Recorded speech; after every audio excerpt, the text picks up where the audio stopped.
Sup, it's Hallie, and welcome back to Undercurrents. When we last left off, Melody was joining the literature club, and now we're gonna get introduced to people. Quite an interesting name. Would it perchance stand for something like, initials? Actually, yes, but that's not really worth discussing at this present moment. I feel... Of course, yes. MC, huh? Sierra gives Natsuki a nudge. Okay, sheesh, nice to meet you, MC. Season's greetings and all that jazz. That's more like it, not. Now that Yuri and Natsuki gave their greetings, is there anything else you'd like to tell us about yourself? I feel a blush tinge my cheeks. Well, my name isn't a mystery to anyone, or to you anymore, so I'll dispense with that. I'm almost certainly nowhere near as accomplished a writer or as a voracious a reader as any of you. But I do have my moments. I've digested some prominent works of literature, along with, well, the odd manga title. I do okay at English, or so Monica tells me. And I'm always keen to improve, as well as to get to know everybody here better. Rest assured, we're all eager to know you better too. Manga, huh? I guess I might not mind you joining us after all. Hark, is that a common interest that I detect, which I can use to break the ice with Natsuki further? I'll definitely have to get back to that. The same goes for me, MC. The regular classroom setting hasn't given us much of an opportunity to do that, so perhaps this more, intimate environment will. The significance of Yuri's words dawns upon me as I take them in. She's right, you know. Come to think of it, we actually do share the same classes, but we haven't really interacted much, if at all. Not necessarily surprising, given that she seems a bit of the wallflower type. But maybe that flower will eventually come into full bloom. Right, let's get down to business, shall we? You'll find that creative writing, be it of stories or poems, is a staple of our club time, MC. I'm thinking we'll do some poetry writing and sharing today, with a bit of a twist. We'll randomize our poems after writing them, and then leave each other to work out who wrote that, or who wrote what. That way, we'll gain a greater appreciation of each other's writing styles. As well as create an additional get-to-know-you exercise for our new member. Sounds good to me. Wonderful. Perhaps we can settle on a common theme of some kind. It might make things interesting. I like that idea. It'll save us having to think too much about what to write. Or it'd save me having to think too much about what to write at any rate. How about we let MC choose the theme, since she's the new member? Me? Yes, you. Consider it an honor. So much for not being put on the spot. That being said, it would be rude not to accept. Plus, this might be my opportunity to shine. Ah, me. The things I do for a fair face. It's an honor. I'll gladly accept, Madam President. That's done. Well, we'll give you a moment to come up with something. It better not be anything weird, you hear? One can practically hear the gears turning in my brain as I rack it for a suitable idea. The feeling of 4 expectant pairs of eyes upon me isn't really helping to move things along. Then all of a sudden, a bolt of inspiration comes from right out of the blue. How about we make it rainfall, or an aquatic theme in general?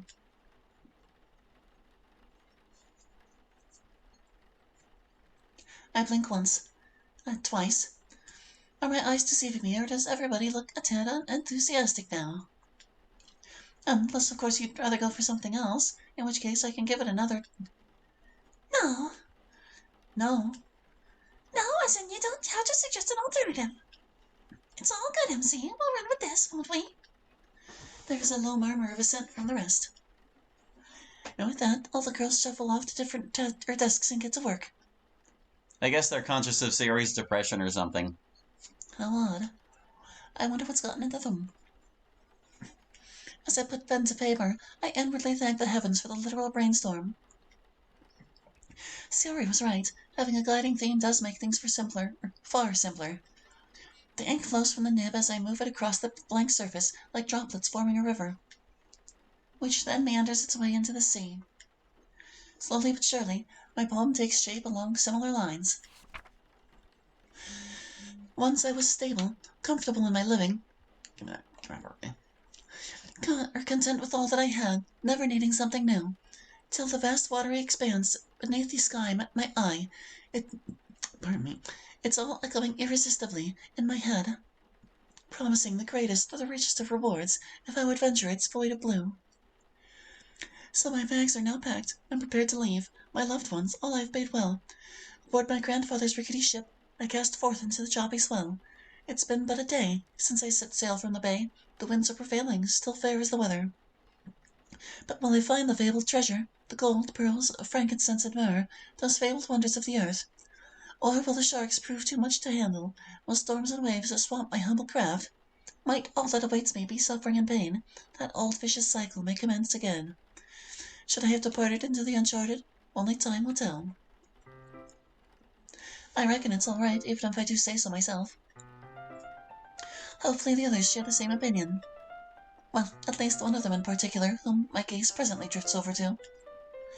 Of all the girls, Yuri seems to be having the most difficulty proceeding with her poem writing. I find this ironic, considering she was the one who suggested that we stick to a theme in the first place. For several moments, it seems as though she can barely even look down at the paper before her. She anxiously shifts in her seat, brows knitted, lips pursed. When she finally puts pen to paper, the strokes are hesitant, jerky. I'm on the verge of rising to my feet and walking over to ask her if she needs help, when she abruptly rips up the paper and tosses it aside. The unexpected noise makes everybody flinch, myself included. Sorry. Lansky snaps her head around and scowls, but holds her tongue upon seeing how uneasy Yuri looks. I think I speak for the entire club when I cautiously ask, "Is everything all right, Yuri?" "It's nothing, MC. I'm fine. Just give me a moment." Eyes closed, Yuri takes several deep breaths as if to steady herself, to focus, before producing a fresh sheet and leaping right back into it. Still not all that fluidly, but far better this time around. I stand down and observe as she finally completes her task. No punctuation. When she's done, she looks up at me and flashes me a small smile. It seems slightly forced. Also, note the fact that she isn't so much as briefly looking back upon what she's written. As if she can't bear to do so, as if the result isn't entirely to her satisfaction. But I can't do much else but to take her at face value, lest I come across as intrusive. Perhaps it was just a bit of writer's block. And as for not being entirely satisfied with what's been committed to paper, what author hasn't been there, really? How are we all doing? I'm done with mine. Same here. Nothing to it. Not my finest effort, but I think I did adequately, given the constraints I set for myself. I swear I have the best club members. So sporting, so talented. All right, let's divvy up our poems and start guessing who's written them. With that, she collects our sheets of verse. Carefully folding them to keep their contents concealed, she shuffles them once, twice, thrice, before handing them back to us at random. I unfurl and carefully scrutinize what I've received. Who might its creator be? Give me that bar. This looks like Sayori's handwriting. I peek outside, hoping to find a parking ship. My eyes search around, my hand rising to my lower lip. Sadly, there is no ship to be found, only the poor harbor and the barren lands around. The harbor was once home to a boat. It was my happiness that kept me afloat. Whenever I saw it, heard the sounds of its oars, my heart would flutter, my spirit soar. Then it left. There was no reason for it to stay. Who wouldn't leave this empty place to set sail and sway? There was absolutely nothing here to seek. Who wouldn't run from the grounds that reek? From my weary eyes, tears would stream. The source of my joy seemed but a distant dream. Yet I still glanced seaward every time dawn broke. But the weeks turned into months, hoping against forlorn hope. Until one day, I peeked outside and I thought I saw a parking ship. My eyes searched around, my hand rising to my lower lip. To my surprise, the happiness boat was really where I found, in this poor harbor with the barren lands around. The sky is cleared, the rain clouds are quelled. Within my being, happiness once more dwells. That lovely shade of joy once lost, which I will cherish more from here on, no matter what the cost. Who wrote this poem? It's gotta be Bun. Dunce. Oh, Melody. Somehow I just knew you'd guess correctly. It wasn't as easy as it seemed, Sayori. It took a while for me to connect the dots, but that's only because the voice you found here is a tad different. Not the bad kind of different, mind you. The change shows that you've really grown and matured as a writer. Sayori seems pleased by my answer. In actual fact, however, I'm sort of downplaying the whole thing. To recognize Sayori's writing style is just like swimming. You don't forget easily. I've been apart from her for that long, yes. But when I look at the words on the paper, I can again envision and associate the characteristic word choices and sentence structure that I became familiar with all those years ago. The little details that a good friend commits to memory.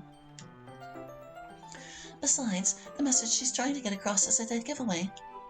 That pining tone, that air of self-depreciation.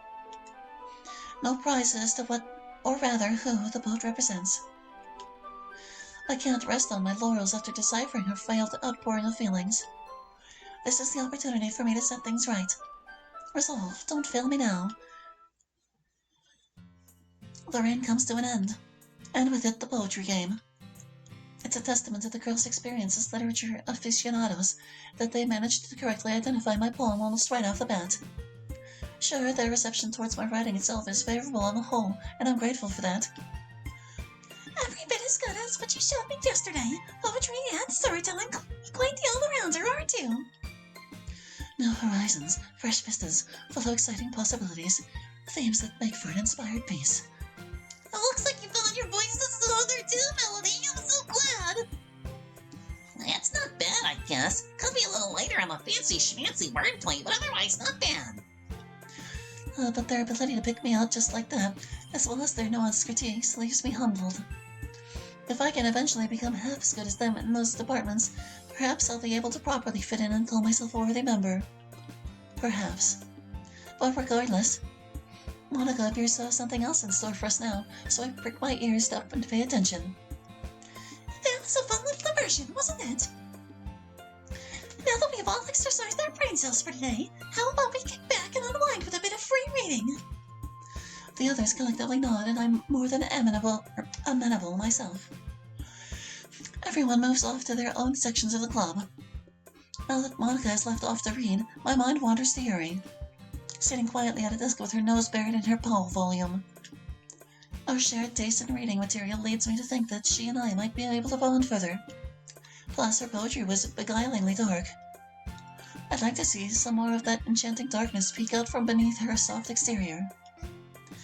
Not too much, though. That gentle demeanor is rather cute. Speaking of cute, the way she intermittently twirls a lock of her hair as she reads. Absolutely endearing. I go to my bag and retrieve my copy of The Black Cat. I think it's an easy bet that she's read it too, and that discussing it will be right up her alley. I move over towards her, admiring how deeply engrossed she is in her tome. Her eyes trained steadfastly on the pages, as if willing herself to be transported into whatever magical world lies within. I wait until I'm standing right next to her and gently brush her shoulder. Yuri. She startles and looks up at me, flustered. Oh, it's you, MC. Is there something I can help you with? I was wondering if you would like to discuss some horror. Your poetry gives me the impression that you'd be something of an authority on it here. She blushes at my statement. I think authority might be a bit of a stretch, but I'll concede that out of everybody here, I'm the one who likes the genre the most. Surreal horror, in particular, it can be very effective at changing your view on the world, if only for a moment. Is there anything in particular you'd like to talk about? I produce my copy of The Black Cat. Whatever you'd like to, really, but I reckon Poe's Black Cat might be a good place to start. I read it yesterday. Perhaps you've done so before, too? Her meekness fades. I can see that she finds both confidence and comfort in her passions. I'm familiar with that one, yes. Bingo. I find it such a haunting story, such a stark commentary on guilt, morality, and the human condition in general. Yuri's speech and tone have undergone a dramatic change, her words now fluent and precise, as if she was knowledgeable on this topic, discussing it many times before. I am captivated. Do go on, I'm all ears. The narrator commits some truly unspeakable acts of violence. His pets, his wife, all of them suffer terribly at his hands. He professes guilt and shame after the fact. And yet, his immediate impulse is to solve the problem by removing what he perceives to be the source of his guilt, his victims. I stare at her, impressed by her insightful observation. You're absolutely right. It's classic projectional behavior. And you know what they say, there's an immediate solution to every problem, which is almost always the wrong one. His remedies were nowhere as permanent as he thought they would be. Yes, after all, Pluto apparently returned in the form of the second cat, and his wife's murder was eventually uncovered. I suppose guilt just follows you around, doesn't it? One way or another. It needn't necessarily have. What happened in the end could have been averted if you repented and desisted after his first misdeed. Or if the coward realized that the source of his guilt was actually lay within himself, and if he directed his destructive impulses inwardly instead. I won't lie, I'm slightly taken aback by Yuri's feverish intensity as she utters those foreboding words. In a bid to lighten things up a little, I raise what I hope is a valid counterpoint. One with a note of positivity. Is anyone truly beyond redemption, though, even him? If the narrator is to be believed, he was once a decent human being, still capable of kindness. Deep down inside, that good person might very well still be there. Sure, what you're suggesting is a means of solving the problem. But is it anywhere more right or anywhere less cowardly than what he did? I think there's an argument that it requires more courage to own up and redeem oneself, rather than take the shortcut to eternity, so to speak. Yuri nods, her face solemn. You make some good points. It's open to debate just where the line should be drawn for a chance at redemption, though. She sighs. And the narrator is admittedly so unreliable, addled by drink, that it's perhaps worth taking his claims of prior normalcy with a pinch of salt. With that, Yuri's shy demeanor seems to return. Do you want to go and speak with your friends, to Monica or Sayori? I look at her, puzzled. Have I upset her? Why would she change so hastily? I was enjoying discussing the story with you, actually. Your views are very insightful. But if you'd like me to go speak with them, then sure. Her expression is a mixture of surprise and relief. No, I didn't think you'd want to discuss with me further after I had such a dissenting opinion. Don't need to capitalize this D, it's not any sentence. I frown. Is this what she expects? To be ignored or dismissed for disagreeing? Has she been on the receiving end of this in the past? That's just wrong. Oh, Yuri, why would I stop? After all, isn't the whole point of discussion that of debating viewpoints? And the ones you raised were very intricate and thought-provoking. All it's done is make me want to talk with you all the more. Just because I don't wholeheartedly agree with you doesn't mean I should neglect or think any less of you. She is clearly touched. Yeah, that's so very kind. Thank you. She stumbles over her words, and I patiently wait for her to figure out what she's trying to say. Truth be told, I'd like to keep talking with you, too. Apologies for being so difficult and zoning out all the time. It's not a problem. You're genuinely not being difficult.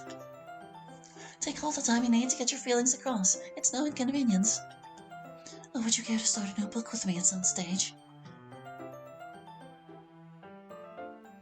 As she noticeably fidgets. So we'd have more to talk about. I sense she is venturing slightly out of her comfort zone with this request. I make sure to respond with as much enthusiasm as I can muster. That kind of boldness deserves to be rewarded. Now that would be fantastic, Yuri. Do you have a particular title in mind, seeing as I sort of chose this one? Her face flushes and she ponders for a moment. Does a little Ray Bradbury sound all right with you? I'd love that. Haven't delved into this stuff all that much, but now, time like the present, hey? Better late than never, yes. I'll bring something of this tomorrow, then. Too easy. I'm not sure who's being rewarded more, her by my agreement or me by her smile. Okay, everyone. Everyone's attention is brought to Monica. Club time is about to come to a close. Has everyone had fun today? Reading is always a pleasing experience, so I would have to say yes. Yep, I'm looking forward to tomorrow. What'll be the next club meeting? Now, Sayori, that's a question for tomorrow. Aww. That said, if everyone's satisfied, we can conclude today's meeting. Everyone gives a collective series of nods. Everyone begins packing up their bags and leaving the club room. apparently this is like a quirk of the version of RedPie they made this in, and it was fixed in a later version, so looking forward to that not happening anymore. OMC! I pause halfway out the door. Monica's behind the teacher's podium, cleaning up the rest of the club's materials. Yes, Monica? Take care! Monica smiles and waves. I return her gesture and leave the clubroom. End! Oh, I guess that's the end of the demo for now, but you know, it seems pretty clear to me that we got Yuri's route by picking that book. So, you know, why don't we, real quick, just go through and pick the other books. Sounds really depressing. I love it. How about we go through and pick those other books, and we will see what the other routes are like. Even if there's just that little bit. Is this the skip button? I'm hoping it is. Skip? Yes, it's skip. And I'm also assuming it's not going to skip the books somehow, because that would be extra dumb. But yeah, we'll get there and we'll drop a save so we can jump right to it afterward. Just getting closer and closer. How? I clicked out. I clicked. Can't. Okay, start skipping again. Continue to skip.